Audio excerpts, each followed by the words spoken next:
Welcome to your Four Walls on TV 360 Nigeria. I am Mr. Adolf. On this show, it is special because we are following the story of Asuu, the strike, the federal government, and the people that are mostly affected, the students. It's going to 7 months now, but then Asuu strike is no longer news in Nigeria because it seems like every year, every regime, there is always a reason to go on strike. Beginning with the agreement with Asuu, agreement between the federal government of Nigeria and Asuu, there were agreements to pay and to take care of certain fundings for universities. Now, federal government is saying that they have met with almost all the agreements. But then Asuu is saying that's not all, including the 6 months arrears, which the federal government is standing on this. No work, no pay. To say that there is no way we can pay you for work that you didn't do. Asuu, on the other hand, is saying that in fact, when we resume, we will definitely do the work because there is no way a full session would go without being actualized. Federal government and Asuu have been on loggerhead going to 7 months, but the student is also suffering this. Therefore, I had to take time to go through the streets of Lagos to speak with parents, speak with students, to know what they feel about this whole situation because Nigerian education system is in dire need for overhauling. In fact, it is now too long and too bad. Take a listen. I think the first point to be thought of is how it is so unfair to the children. Been at home for about 6 months, this is going to the 7th month, and the government not seeing to understanding the fact that these children are at home for this long. Their lives are being mortgaged. They can't predict what will happen to them next, which is so unfair. Government should listen to these people and come to an agreement with them and let them go back to school. I mean, if we're going to be very sincere with ourselves, a lot of them don't have their children going to schools in this country. Let's be very sincere. So I think that's one of the reasons why they're not bothered. And that is totally unacceptable. With the way the society is, with the economic situation and all, you still have these children sitting at home roaming the streets. Why wouldn't there be increase in so many different kind of negative things in their lives? They will have to, an idle mind is the devil's workshop. The government should please wake up to their responsibility and answer them. And of course, Asuu itself should relax a bit too. We actually don't know the details, but we just know that the situation can't continue. And there has to be a solution soon enough. Everybody is talking about politics. Everybody is talking about coming into office next year. The noise around it is more than the noise around students being at home for months now. That's not fair. That's totally unacceptable from my angle.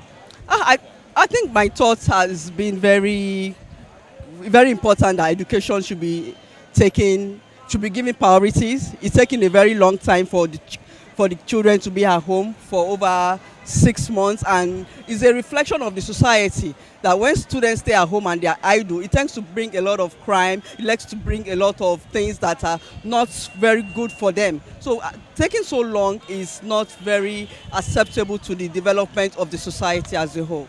Yes, they are very concerned because they've been, at least I'm aware that for some time now they've approached the National Assembly. They are trying to push their agitation to the government that they should reopen school. And also the Nigerian Labour Congress at one point in time were able to had a rally in respect of that. I think that was a collaboration between NLC and the students. So I think that's the part of the agitation they are trying to put forward on behalf of the students. So they are very much agitating and they are very much aware of what to do to make the federal government attend to them. Our system here is poor. That's the first thing I would say.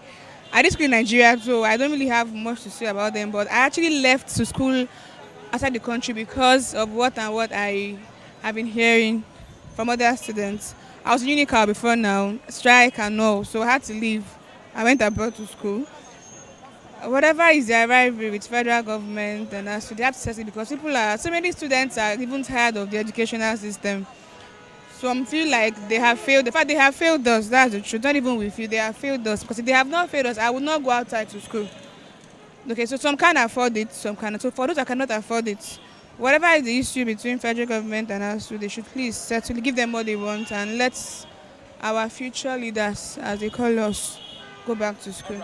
In fact, it has been a very bad thing. And this is a Saint Asuu strike. It's uncalled for. I don't know, it's like this government is not taking the educational sector very seriously. Now, I learned that they have come to a conclusion. And the only problem they have now is the payment of the arrears of their salary. And the government is saying it's not paying that. That is not good at all. Asuu strike has really affected social sectors in every way. All our children are at home, they are not going anywhere. I have a child that's supposed to be in school now, but in fact, they have not even done anything. He's at home doing nothing. So I will appeal to the federal government that they should do something about this thing.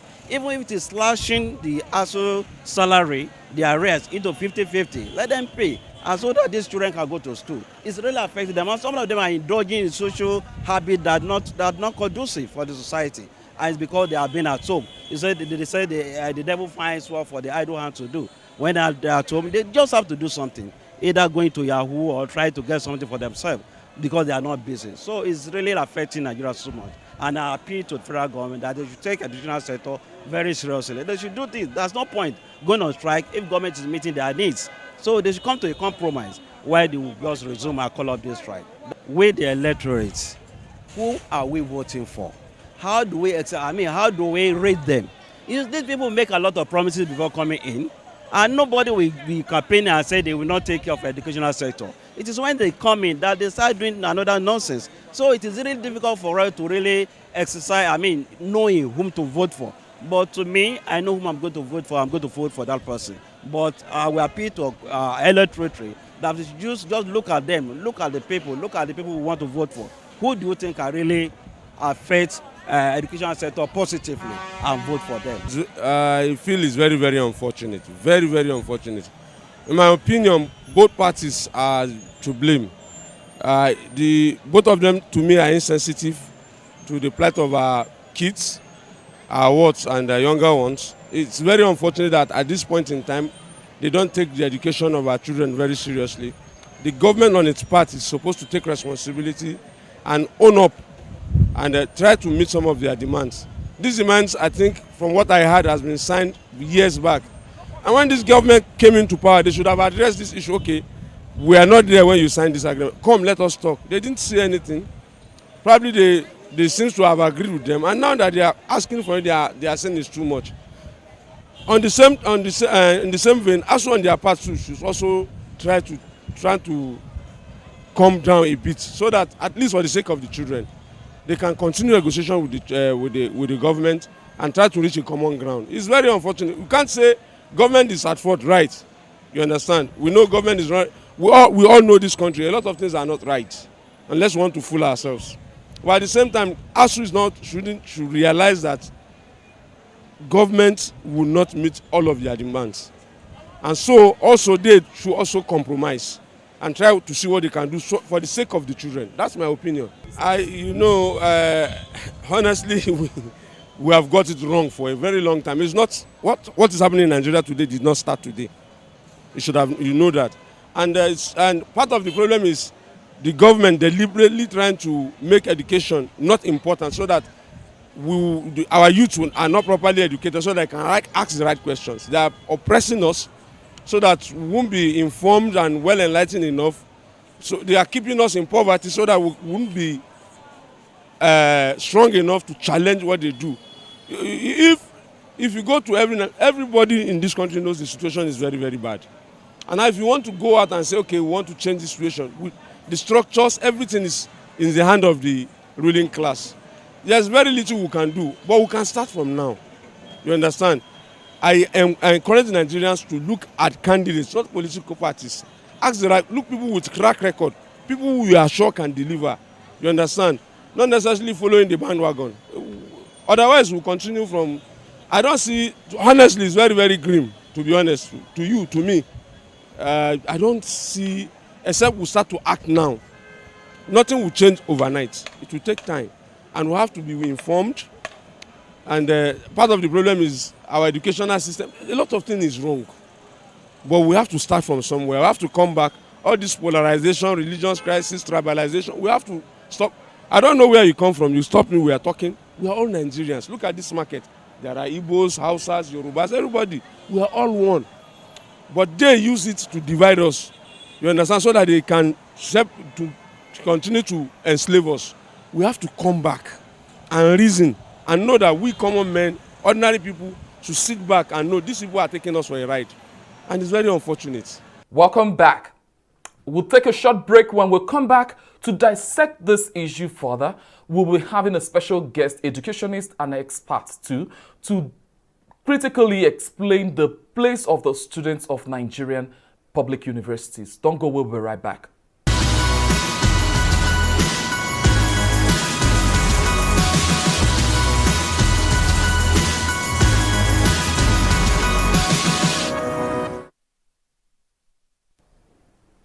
Welcome back. Joining me to discuss further on the issues of Asuu strike is Yomi Ogunwale. Welcome on the show. Great to have you. Thank you. Thanks for having me. You're welcome. So, Asuu going to 7 months. Students have been at home, schools, public universities shut down. It's an interesting time for Nigeria. Election is coming. Now, this is where I want you to come in. The students themselves, what do you feel is the general attitude of the Nigerian students, the students of the public universities? Presently, with all these problems that the universities are facing, federal government not agreeing with the Asuu, Asuu is not agreeing with federal government, in between are the students. What do you think is the general attitude of the students towards all this?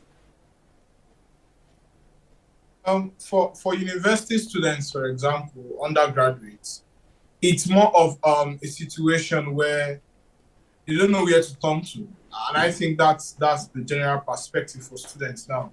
And if you recall in 2020, when we had the same Asuu strike, for example, that lasted almost 270 days, that particular strike, for example, students were able to challenge their grievances through the NSAS protest at the time. And these are the issues.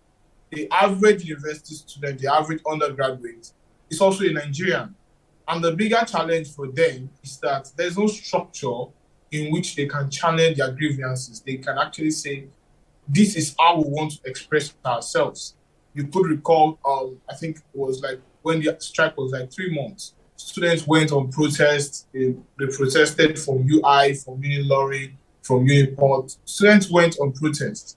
But to what end? And that is the issue here, because even if they protest, which is the poor man's language of expressing themselves to the government, what do they gain at the end of the day? What feedback do they enjoy at the end of the day? So this is first their dilemma, their helplessness at the moment. So for the average undergraduate, it's an helpless situation at the moment about what to do. But also you have to put into perspective that for university students at this time, it's more of frustration. And these are the issues because they've been at home. The only job they have before now is to be a student, at least for now, pending the time they can graduate and then they can do other things. But for now, they've been out of work for 7 months and counting. And you have a government that is not responsive. You have a government that is not attending to their needs at the moment. So it's more of a helpless situation for them about what next can they do to salvage the situation. I feel like maybe the average citizen will feel as if students cannot do enough. Maybe that's their attitude. But the truth is, they are helpless at the moment about what to do next. If students are gone on protest, for example, and there has been a positive feedback about this is the next step that is being taken because of this strike, then you would have seen that students would have done more to actually ensure that their voices are being heard. But when you're in a situation where they express themselves through protests, they express themselves through visitation to the minister, and at the end of the day, nothing is done at the end of the day. So it's something that it becomes a helpless situation, and they just continue to look and pray that something is being done eventually. So that's the situation of students at the moment, as far as I'm concerned. All right, let's look at the ability of youth, the students, that age bracket. It is always believed that you don't mess with the students, that's youthfulness, because they can turn things around. Look at other countries, for example. Now, let me take you back to what you mentioned, the period of the NSAS. It was very scary for Nigeria and other people for that moment that the youth came out en masse, changed the narrative, asked the government to stop a certain institution of the government, that we no longer want this, it's no longer approved. It took the government time, but definitely it appeared that the students or the youth won because the government listened and changed it. Now, it doesn't look like any student is interested anymore, because if every year or every 2 years there is always a strike action, students seem to be relaxed now. You see lots of them talking about looking into cryptocurrency, looking into forex, looking into learning skills, looking into entertainment. They are facing away from academy. And you know the current trend, education is a scam. When you begin to talk to them, they tell you, no, hold it. Education is scam. Look at what is happening. Nobody is interested and don't care. Do you think that any way the students moves, the direction the moves would help presently with this situation of Asuu strike? I think for me, like when we go back to 2020, for example, and when the NSAS protest started, students have been at home before now, and they had been waiting for ASU to call off the strike, for example. So when the NSAS protest started, it fed into a particular frustration. And one thing we must understand about the NSAS protest at the time is the fact that there was a structure. There was a structure, there was a reporting structure that people could report to and say, this is what we want. There was a structure from citizens also to say, this is how we organize ourselves to achieve our goal, which was NSAS at the time. So it was feeding, the NSAS protest was feeding into youth frustration. But when you come back to this particular strike, for example, and you look at the university structure, you discover that students want to protest, but the people who can go to the table and make the decisions is between ASU and the government, who are not students. ASU are not youth. ASU are not students. So that is a bigger challenge, unlike NSAS, where the government was directly communicating with youth. They were negotiating directly with youth, and they could see that backing. You have a ASU that has decided that this is how we are going to run the show. This is how we are going to negotiate, whether students go on strike or not. So you look at it tentatively, why the youth can serve as props to actually push the ASU agenda. ASU is still the main group that is pushing for this agitation, and that is where the helplessness of youth come into place. You look at the University of Unilag, for example, they don't have a student union government in that school. So that begs the question of, you cannot actually push too much when it comes to the youth. For example, everything still boils back to ASU. So when you look at the university structure, you see that students are relegated. And we must also talk about the transparency of ASU, even in all this negotiation thing. Because when there's no negotiation, you don't expect the youth that we want them to protest, that are the beneficiaries of this, to go out there and protest for what they don't know will be the final goal of the strike. For example, you look at the federal ministry coming out last week and saying that they've negotiated with SANU and NASU, but just only an Asuu, but they are very sure it's just two that will call off their strike, which SANU has done now to call off their strike for 2 months. But you look at Asuu, for example, is saying, no, we are not going to agree to this. We are going to continue with the strike. So you are in a situation where the structure of the whole struggle is kind of different, sort of, because the people who are being affected are the youth. They are at home. But the people who can negotiate, who can go to the negotiation table, is actually Asuu and not students. So, unlike the NSAS protest where the government is negotiating with the youth, this time around, the government is negotiating with Asuu, and that's just the all right. Let me bring you to University of Lagos that you mentioned, and it reminds me now what happened in a certain year within the regime of certain governments when they tried to change the name of University of Lagos to honor an old politician, a late politician. I can remember vividly how the protest went. In fact, I was a student of the university then, and I remembered how the school authority called students at the sports center begging, literally begging, that we shouldn't go on this protest. They are speaking on our behalf, negotiating with the government, telling them reasons. The students said, no, we know where this is heading to. You are going to be pocketed because you're working for government. Students marched out to say, no, this name will not stand. University of Lagos. And I remember vividly as well, the alumni stood up, involving about 34 SANs, if I'm correct, to stand for the youth, to stand for the students. Presently, it feels like something that is even more there than just changing university name is occurring now, and students, like you're saying, are hopeless. Isn't that worrisome?